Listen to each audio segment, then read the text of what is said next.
राज्य सरकारकडून शेतकऱ्यांसाठी महाविस्तार ॲप तयार। ॲपमधून शेतकऱ्यांना सर्व प्रश्नांची उत्तरे मिळणार। मुख्यमंत्री देवेंद्र फडणवीसांची माहिती।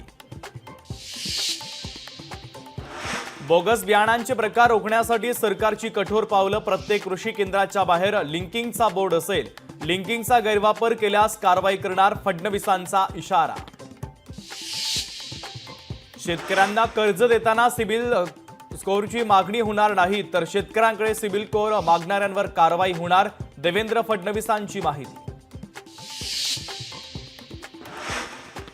आगामी पालिका निवडणुकांसाठी शिवसेना ॲक्शन मोडमध्ये। मंत्री दादा भुसेंच्या निवासस्थानी थोड्याच वेळात बैठक।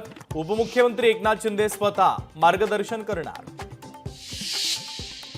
मंत्रिपदाची शपथ घेतल्यानंतर छगन भुजबळ उद्या नाशिकमध्ये येणार। नाशिकमध्ये ठिकठिकाणी भुजबळांचं जोरदार स्वागत होणार, तर भुजबळ समर्थक शक्ती प्रदर्शन करणार।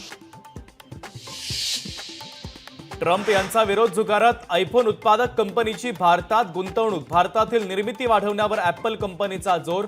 फॉक्सकॉनची भारतामध्ये 12,800 कोटींची गुंतवणूक। छत्तीसगडमधील नारायणपूरमध्ये 26 नक्षलवाद्यांचा खात्मा। चकमकीत एक जवान शहीद तर एक जवान जखमी झाल्याची माहिती। पाकिस्तानसाठी हेरगिरी करणाऱ्या ज्योती मल्होत्राला अटक। ज्योती मल्होत्राची डायरी पोलिसांच्या हाती। डायरीमध्ये पाकिस्तान फिरल्याचा उल्लेख। कोकणात जाणाऱ्यांसाठी खुशखबर। मुंबईतील माझगाव पासून मालवण, विजयदुर्ग, रत्नागिरीपर्यंत जलवाहतूक सुरू होणार। 4.5 तासामध्ये मालवण, विजयदुर्ग तर 3 तासात रत्नागिरी गाठता येणार।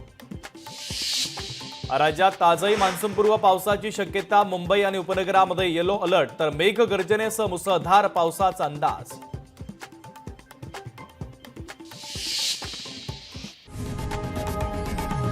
लोकशाही मराठी ऐका, पहा, जागरूक रहा।